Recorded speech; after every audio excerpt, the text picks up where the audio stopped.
Urban Forest School.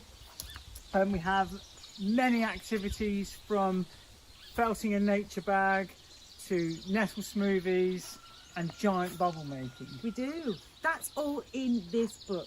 And the beauty of this book is that you don't even need a forest or a massive outdoor space to be in. You could be in your parks or in your kitchen even. Yeah, you can be anywhere. This is the glory of this book, is that it can be just used anywhere by anyone, on your own, with your family. It's a fantastic book to keep you inspired. Absolutely. And another great thing about this book, I mean, we wrote it, so we're going to think it's pretty great. But the other great thing about this book is that it has stories from people who have experienced nature in surprising places. That's right, yeah, just sort of little bits of inspiration that you can get anywhere. You know, nature just isn't a forest, nature is everywhere. So grab this book, do a load of the activities, #Urban Forest School, so we can see them. It's got things in there from every age. It's got stuff in for little people, the toddlers, the wee ones, making watercolour leaf printing. Slightly older kids might enjoy the leaf bunting making, and then you've got the much older kids who perhaps might enjoy making a track trap for their garden to see what's lurking there. Awesome, and it's got other activities of growing your own herbs. Nice, and it's got recipes in it. Lots of recipes. Nettle recipes. Nettle recipes, Yeah. nettle smoothies. Wild garlic, all sorts of things that you'd find outdoors, maybe even on your doorstep.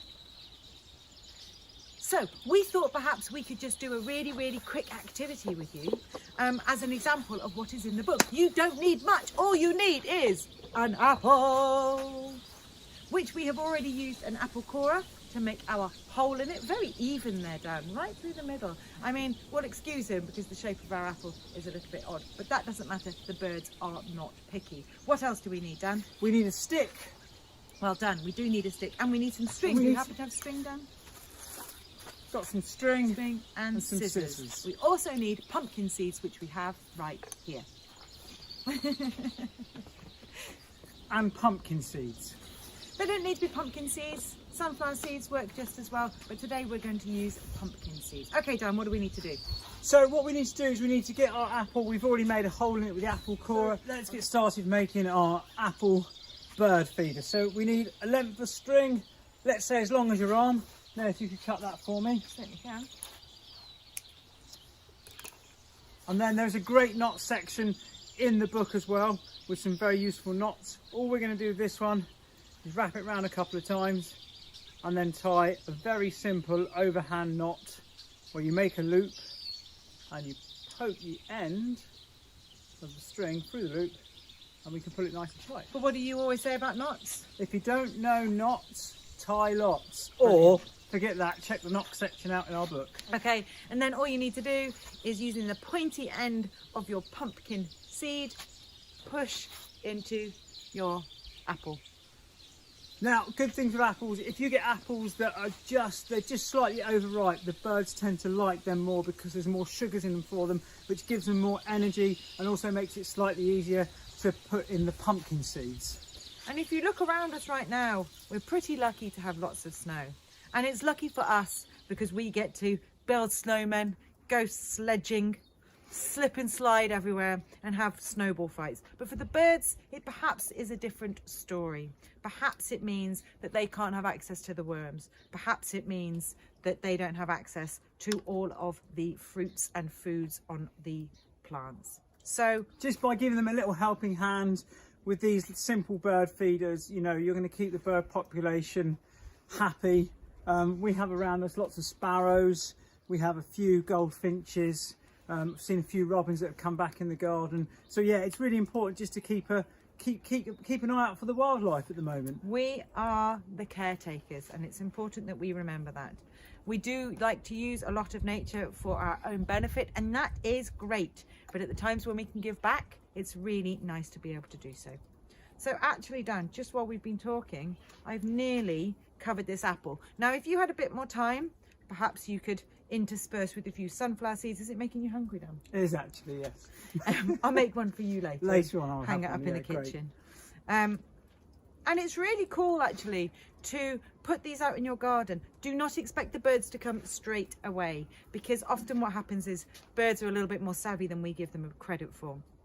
and they will wait for a little while just to see if the coast is clear. But you could wait in your kitchen or what? Yeah, also another thing you can do while you're waiting for the birds to come when they start feeding, with the nature journal you've made from our book, you can then record which birds are feeding off the bird feeder, and you can see if it's different bird species that will feed off it.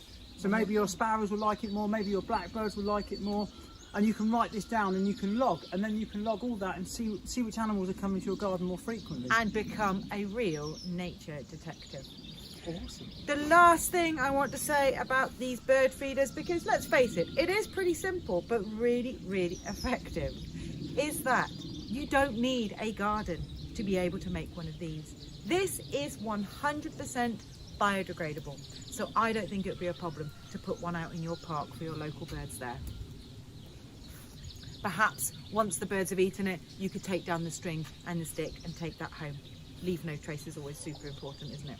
Here we go. Should we Yes. balance out on there? Let's Can you find get the it hole. through? Let me just twist that bit up a little bit. Could always use a stick to just make that. Nice. There we go. That's a good hole. Yeah, if you poke the stick through, or you can do that. Yeah, there that's we a go. good idea. Teamwork makes the dream work. There you go, I'll let you do that. And when you see it, Yeah, there we go. got it. So here you've got somewhere nice for the birds to perch. All of this is 100% edible.